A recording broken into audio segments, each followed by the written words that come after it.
증인 12월 7일 날 대통령실에서 증인하고 여인영하고 사이에 이 통화 내용에 대해서 해명 발표를 한 게 있습니다. 그 내용 아십니까? 모릅니다. 대통령이 정치인 체포 지시한 바 없고 대공수사권은 간첩 정리 취지에서 나온 얘기라고 대통령실에서 언론에 밝혔다라고 이렇게 보도가 됐습니다. 이게 증인이 대통령이나 여인영하고 통화할 당시에 간첩 얘기가 나온 적이 있습니까?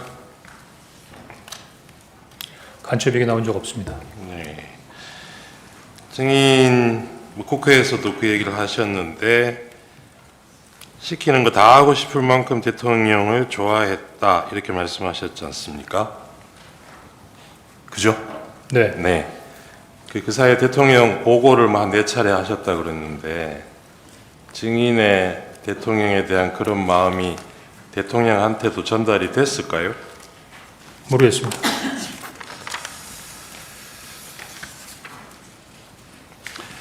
아까 그 비상계엄 발표 보고 국정원장을 막 여기저기 수소문을 해보셨다 그랬잖아요. 근데 연락이 안 됐다 그랬죠. 네. 그때 혹시 국정원장이 대통령실에 가 있을 거라고는 생각을 못 하셨습니까? 예, 못했습니다. 국무회의가 있을 거라고는 혹시 예상을 하셨어요? 어느 시점에서 말씀이십니까? 그러니까 비상계엄 전에 대통령이 나와서 비상계엄 하기 전에 국무위원들 모아가지고 심의를 했을 것이다. 말씀드리면은 원장님은 다음날 오전에 인천공항에서 해외로 출장 계획이 있었고요. 저도 그 다음날 김포공항에서 9시 비행기로 해외로 나가도록 돼 있었습니다. 방금 정말 처음으로 대통령께서 전화를 주는데 제가 직접 못 받아서 제가 마음이 굉장히 조급했는데 제가 그 보안폰을 보좌관들이 맡긴 것도 그 다음날 출국 준비를 할 때 통상 보안폰은 국내에 두고 갑니다. 그 조사 내용에서 봤습니다.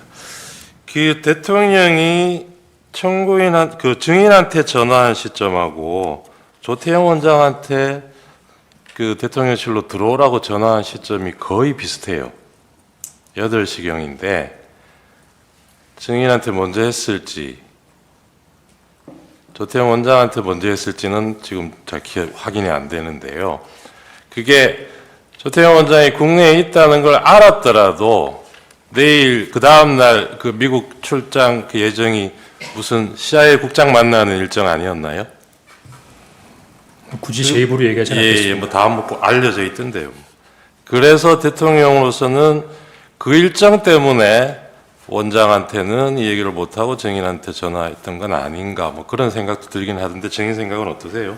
그래서 제가 조태영 원장님한테 말씀드리면서 원장님 제가 대통령께서 전화 주셨습니다. 그렇게 말씀드렸던 겁니다. 증인 그 조태영 원장한테 이 계엄 선포 언제 알았느냐 이렇게 물어봤을 때 그런 건 왜 물어요? 이렇게 대답했다 그랬잖아요. 그렇습니다. 이 대답도 조금 상식적이지가 않은데 이때 이거 어떻게 이해했습니까, 증인은? 하여튼 제가 1년 이상 충심으로 우리 국정원장님을 잘 모시려고 노력했는데 12월 3일 전과 12월 3일 이후의 조태영 원장님은 다른 분 같다고 느꼈습니다.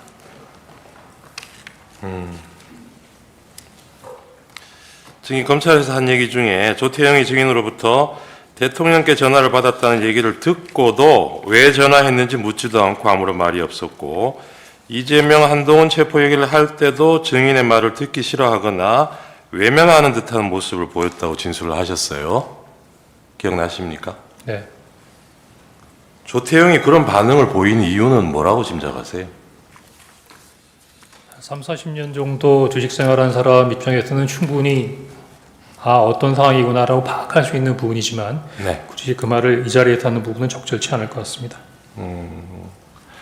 그게 가능성은 두 가지잖아요. 조태영이 대통령이 그런 지시를 했다는 걸 알고 있었을 경우하고 몰랐을 경우하고 12월 3일 그날 이후로 조태영 원장님은 저한테 아무 말도 아무 설명도 해주지 않으셨습니다. 네, 그럼 저도 뭐 더 묻지는 않겠습니다.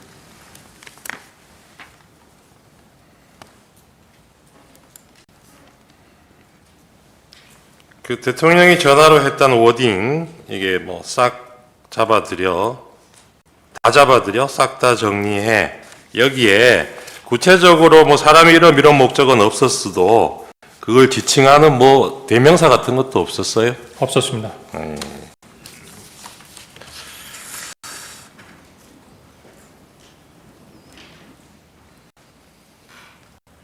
이 조태용이 증인이 아마 아시기로는 그 조태용이 저 수사기관에서 어떻게 진술했는지는 그 내용은 아마 모르시죠?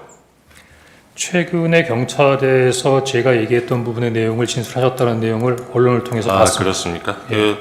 이제 국정조사 1월 22일이죠. 그때도 오전까지는 조태용이 증인으로부터 보고받은 사실을 뭐 전혀 완전히 부인하가 오후에는 방첩사 도우라고 전화한 사실은 보고받았다. 거기까지는 인정하고 그 다음에 이재명 한동훈 잡으러 다닐 것 같다. 이 얘기는 보고받은 바 없다라고 그 부분은 여전히 부인하고 그랬죠. 국회에서. 그런데 그 전에 이 검찰이나 경찰에서 이 조태용이 조사받으면서는 뭐 같은 취지로 얘기하기는 했어요.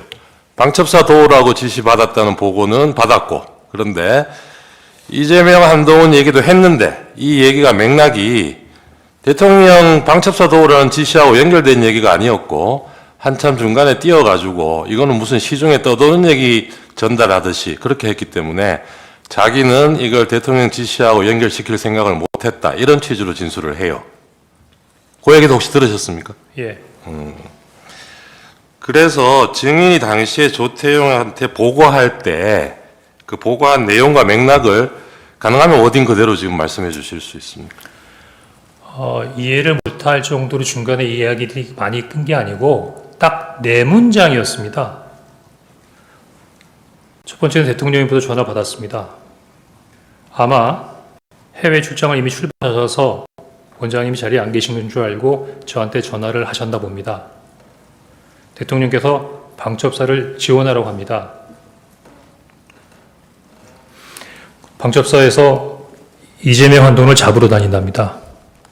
그리고 마지막으로 원장님 최소한의 방침과 아까 말씀드렸던 방향을 주셔야죠 하는 그 부분이 답니다. 원장님이 거기에 대한 답을 안 하셨기 때문에 제가 혼자 4마디 5개 문장이군요. 그 4마디 5개 문장 이외에는 뭐 원장님이 특별히 말씀드린 부분이 없기 때문에 뭐 갑자기 이렇게 헷갈리거나 중간에 뭐가 들어가서 맥락을 이해하지 못할 뭐 그런 상황은 아니었다고 생각합니다. 방첩사 도우랍니다 하고 마지막에 이재명 한동훈 잡으러 다닌답니다. 이 얘기하고도 조금 뜸을 들이긴 들이셨어요? 뭐 뜸을 들인다고 해도 뭐 두 사람이 마주 앉아 있는데 제가 보기엔 뭐 이렇게 서로 뜸을 들이거나 했던 부분은 아닌 것 같고요. 네. 다만 저는 이런 지시를 받고 원장님하고 좀 추가적인 부분으로 상의를 하거나 아까 변호사님께서도 말씀하셨지만 뭐 제가 나름대로 어떤 의지를 갖고 있다 하더라도 지휘관의 의지가 최소한 어떤 부분인지를 상의해야 되는 부분이기 때문에 보고를 줬던 부분인데 원장님께서 그런 반응을 보이시는 걸 보면서 더더 당황하긴 했습니다만 뭐 굳이 말씀드리긴 좀 그렇습니다만 왜 그렇게 하시는지는 이해할 수 있었습니다. 네. 그 12월 6일 날 11시 반에 정보위원장실에 가서 정보위원장 신성범 의원하고 여야당 간사 그렇게 있는 자리에서 이 12월 3일 계엄 당시 상황을 이제 설명하셨잖아요. 네. 그때 이 정보위원장 설명한 내용 중에 2차 계엄까지는 아니더라도 2차 군사 개입 가능성이 크다고 보고를 하셨다고 보도가 되어 있습니다. 그런 취지로 보고하신 거는 맞습니까? 첫 번째는 그 세간에서 약간 오해하는 부분이 제가 정보위원장 막 찾아간 것처럼 말씀하시는 것 같아요. 그렇지는 않고요. 그 조선일보 보도 보고 정보위원장이 먼저 연락이 왔다면서요? 그래서 네. 제가 전화로 말씀 못 드리겠습니다라고 말씀드리고 야 이게 거짓말할 수 있는 사항이 아니다라는 생각이 드는 상태에서 그러면 국회로 와라고 해서 거기까지 갔던 부분입니다. 그 2차 계엄과 관련된 부분의 내용은 그 상황을 설명드리는 보고라고 보다는 이제 자리에서 여러 가지 부분의 내용이 나오다 보니까 어떤 상황이 벌어질 수 있는가 하는 부분에 대해서의 대화 또는 의견의 교환이었다라고 말씀드리는 게 더 정확할 것 같습니다. 네, 네. 또 한 가지는 이미 그렇게 말씀드렸습니다만 이게 어떤 수입된 정보를 근거로 한다거나 정보 판단을 근거로 한 것이 아니라 제가 나름대로 그 사항을 쭉 보면서 그럴 개연성의 우려를 표명했다. 보니까 예, 그날 뭐 한 세 가지 정도를 얘기하셨다. 그만요. 제안하겠습니다. 네. 예, 제 반대 신문 10분 하십시오. 네, 증인은